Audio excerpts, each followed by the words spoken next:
They didn't reply. A message left on read. A call that rings once, then disappears into static. The mind starts whispering, maybe they're busy. Maybe they didn't see it. Maybe it's nothing. But minutes stretch into hours, and hours into meaning. Silence. It's not just the absence of sound. It's the absence of acknowledgement. The invisible wall between I exist and I don't matter. Your chest tightens, your thoughts loop, and a strange ache settles in the space between your ribs. It's not heartbreak exactly. It's something quieter, something older. Before you scroll further, take a moment. Open your digital reflection journal. Write the last time you felt ignored and how quickly your mind tried to explain it away. Because that's where the story begins.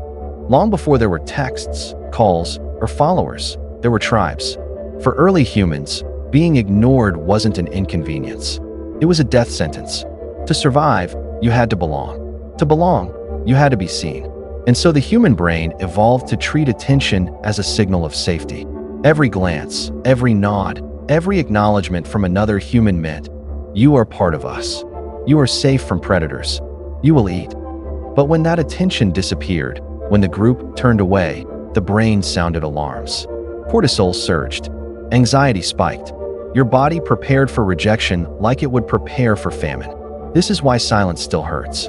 It's not just modern insecurity, it's biological memory. Your nervous system interprets social invisibility as danger. And so, even in a world of billions, a single unread message can trigger the ancient fear of being left outside the firelight.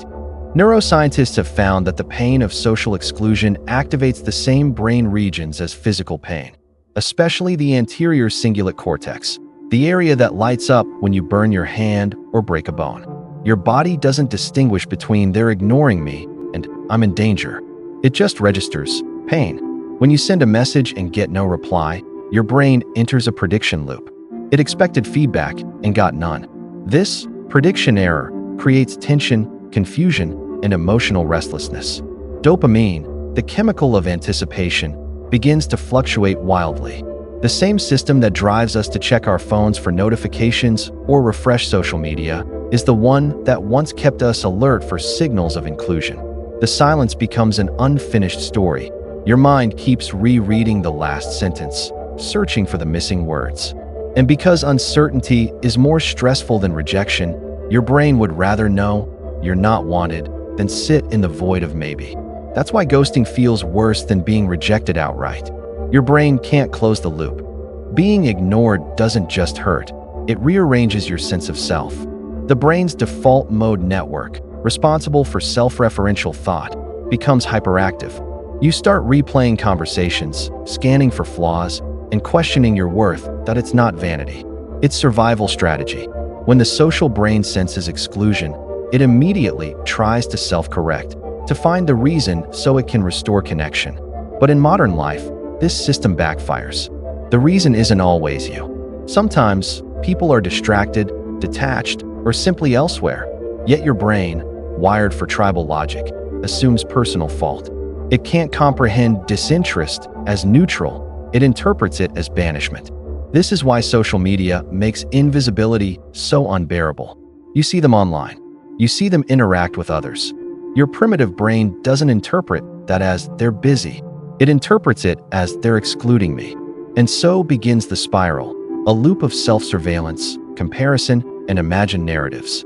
What's dangerous isn't just the silence itself. It's the story your mind tells to fill it. Attention is currency, but dopamine is the bank that runs it. Every ping, reply, or glance deposits a small dose into your nervous system.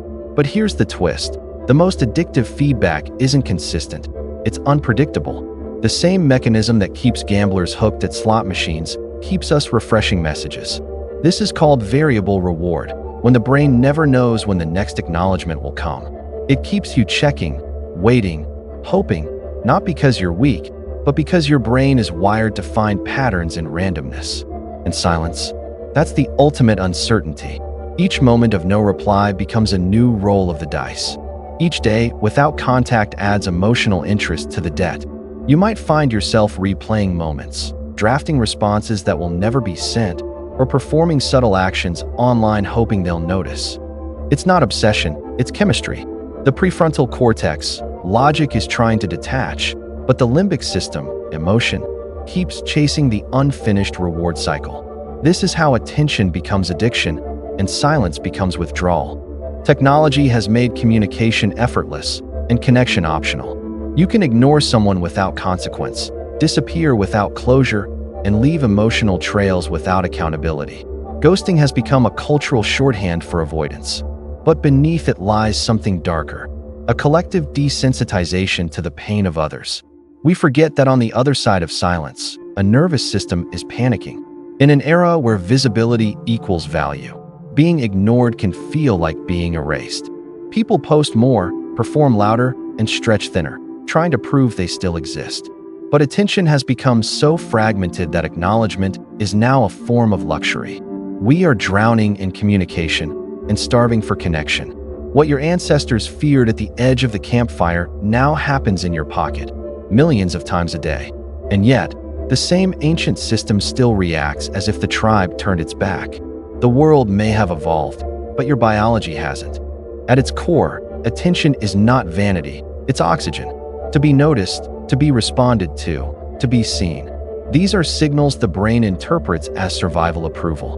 When a baby cries and someone picks them up, the brain learns, I exist, and the world responds. Every moment of care becomes a neural signature of safety. But when attention is withdrawn, especially without reason, that safety erodes.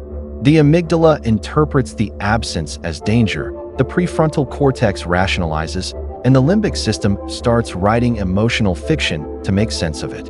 This is why being ignored feels so disproportionate to logic. It's not the adult you that's hurt. It's the ancient part of your nervous system still looking for the signal. You are safe here. Attention is, in essence, the nervous system's mirror. When no one reflects you, the edges of your identity blur. And yet, within this mechanism lies a truth.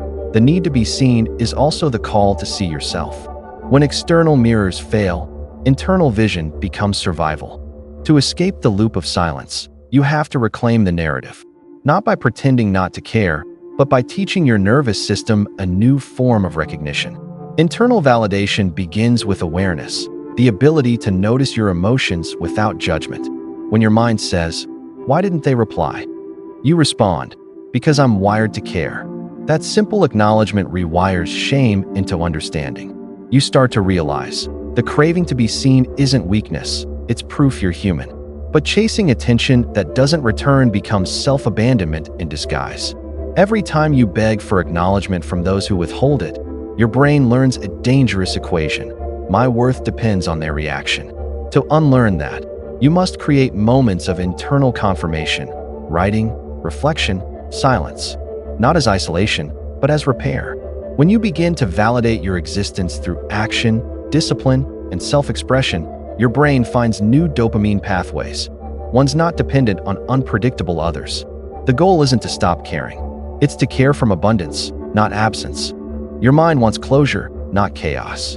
But when closure is withheld, it keeps running simulations, trying to finish a story that never had an ending. To stop chasing, you must accept that some stories aren't meant to close. The silence itself becomes the answer. Every time you resist the urge to re-engage, your nervous system recalibrates. It learns that safety can exist without response, that your worth isn't a reflection, it's a pulse. Think of it like muscle training. At first, detachment feels like loss. But over time, your brain builds tolerance for uncertainty. Dopamine stops associating reward with the other person and starts associating it with peace. The people who ignore you are not villains. They're mirrors showing you where you've outsourced your self-recognition. The most powerful move isn't revenge, silence, or proving your value. It's indifference built on understanding. When you stop chasing the silent ones, you become audible to yourself again. Self-respect is not pride. It's the nervous system learning not to panic in the face of silence. It's the prefrontal cortex, the rational, evolved brain, telling the amygdala, we are still safe. We are still enough. Every act of self-respect creates neural insulation against emotional noise. Boundaries, solitude, reflection, these are not walls, but stabilizers. In neuroscience, there's a concept called neuroplastic resilience, the ability of your brain to rewire its emotional response patterns. When you consistently act from dignity instead of desperation, you are literally reshaping your wiring. The same circuitry that once fired for external approval starts firing for self-directed action. Your attention stops orbiting the unavailable and starts fueling the present. Self-respect is the point where biology meets philosophy, where evolution meets consciousness. It's the quiet, defiant act of saying, even if I'm unseen, I still exist. The truth is, being ignored will always sting. It will always echo against the walls of your oldest fears. But pain is not always punishment. Sometimes, it's evolution in motion. Each silent moment forces you to meet yourself without the noise of validation. Each unanswered message invites you to return home, to presence, to self-recognition, to stillness. You were not built to be invisible, but you were built to survive invisibility. And within that survival lies something extraordinary, the capacity to see yourself clearly, even when no one else does. So the next time you feel ignored, remember, your brain is not betraying you. It's protecting you. It's reminding you of an ancient truth. Attention is survival, but so is awareness. And when awareness becomes your new attention, you become unghostable. To deepen this reflection, open your Deep Dive Companion PDF. You'll find journaling exercises designed to help you. Trace your earliest memories of feeling unseen. Map how your nervous system reacts to silence. Rebuild patterns of self-validation that don't depend on others. Because the goal isn't to become immune to being ignored. It's to become so internally grounded that no silence can erase you.